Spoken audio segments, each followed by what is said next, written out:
die verskriklike mooi Boomstraat.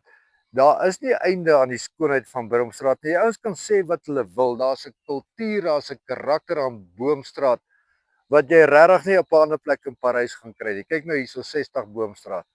60 Boomstraat is nou een van daai spesiale plekke. Hy lyk nie net mooi nie. Hy vertoon nie net mooi en interessant nie. Dis 'n heeltemal 'n wêreld op sy eie. Jy weet, Victorian on Wall. Dis nou soos jaloersplek, selfsorg, akkommodasie, Boomstraat 60 en jy kry hulle op jaloersplek@gmail.com. Karen, gaan jy vir ons oopmaak? Ek gaan vir jou oopmaak.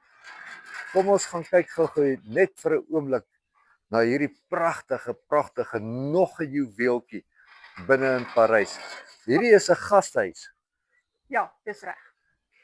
En die ouens kan hier kom oorbly vir 'n nag, vir 2 nagte, vir 3 nagte. Vir 2 nagte, 3 nagte, jy kan net 1 nag ook bly. Enige tyd. Ek is 24/7 hierso. So al wat die ouens doen wat wil oorbly, wat 'n baie eksklusiewe plekkie wil hê, hulle kontak jou en van daar af vat jy dit. Dis reg, ja. En hoeveel plekke kan jy slaap?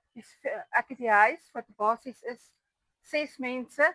Ek het die waanhuis wat 2 mense is en dan het ek die villa wat 4 mense is. Okay, tel vir my, maak jy sommer Karen. Hoeveel mense? 12 mense. En maar ons vra nie per kop nie. Ons vra net basies vir die eenheid. Dit maak 'n groot verskil. So ek kan as ek alleen kom die hele plek bespreek en ek kan 11 mense saam met my bring. Jy gee nie om wie dit is nie. Ek vat die plek. Ek het byvoorbeeld en dit is dit. As jy op Facebook gaan, het ek vanoggend 'n post gemaak op Facebook onder jaloersplek. Daar was kerkmense van Tumaholle hierso. En hulle was seker 'n stuk of 20.